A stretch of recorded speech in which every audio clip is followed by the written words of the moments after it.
Hey everyone, Pastor George here with today's Mailbag Theolog, and today's mailbag is a question about history, which you know I love.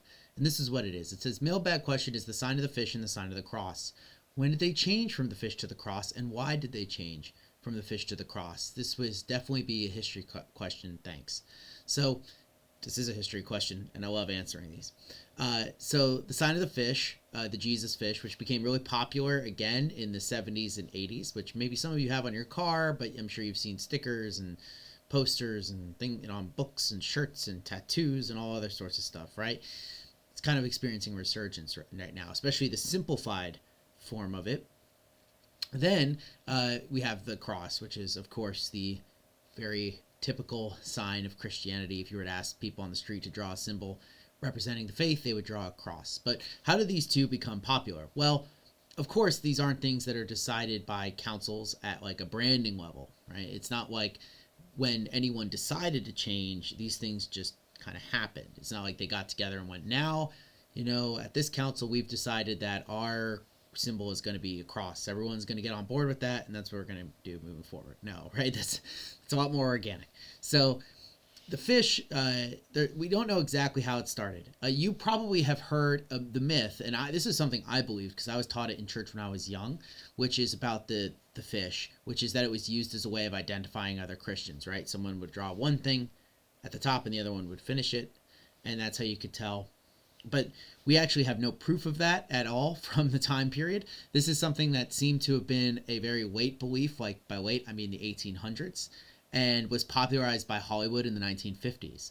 And so that's why it became so popular now, which is why a lot of people believe that, but we really actually have no evidence to believe that. We do, though, have tons of fish imagery on Christian graves and in the catacombs, and so we know that it became very popular. We also have Christian writers like Tertullian mentioning ichthys, which is the Greek word for fish. Now, the thing about Tertullian is he wrote in Latin, but he would specifically, when referring to Jesus, use the word ichthus.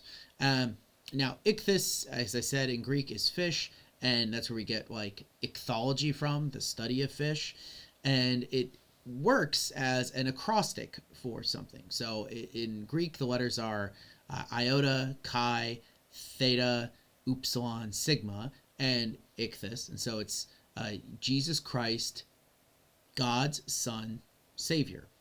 In Greek, that's how they would they turn it into a little acrostic poem, and so it ended up becoming a common way for Christians to kind of insert that into their speech and into their thought, and it wasn't something that was hidden as far as we can tell, at least any more so than anything else was hidden, because we have it on like public gravestones and stuff like that.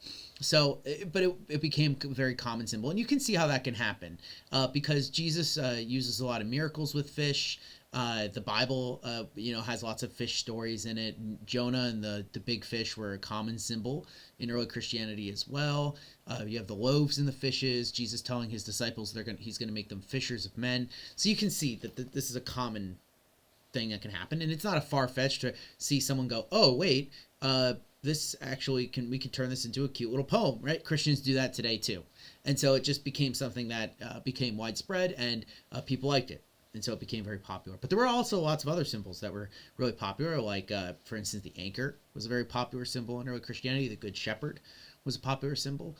And so as the centuries go on, though, you start to see a shift. You start to see a shift to the chi rho, which is the two Greek letters for begin Christ. It looks like an X with a P, but it's a chi and a rho.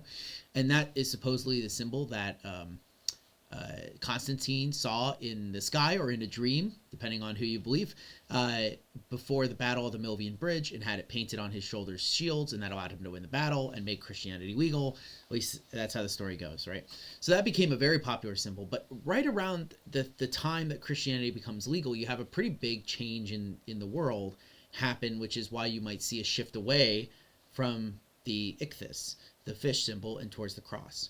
One, because the cross ends up falling out of favor as a tool for execution and punishment, right? It's not really used anymore by Christian people for obvious reasons.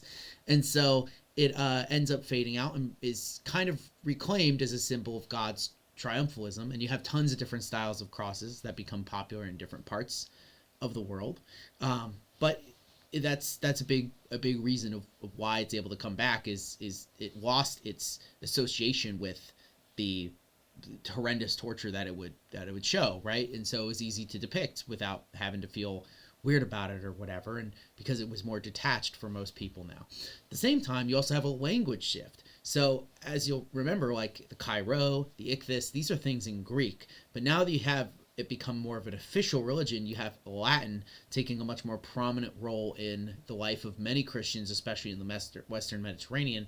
And so you have those things fall out, as well as Greek becomes a less of a need to know thing for the average Christian. You have to remember, like, the Bible was written in Greek, and that's how it was mainly preserved for a long time. There were some minor Latin translations, but you get a major Latin translation with the Vulgate by Jerome, and then you don't really need to know Greek anymore. So the things that relied on Greek knowledge weren't needed anymore. And so you also have the Ichthys fall away for that reason.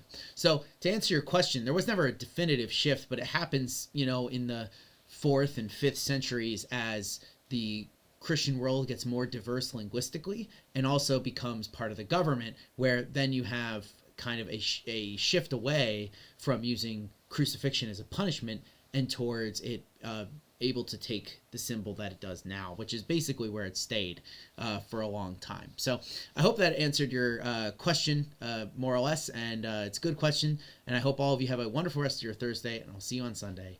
Peace out.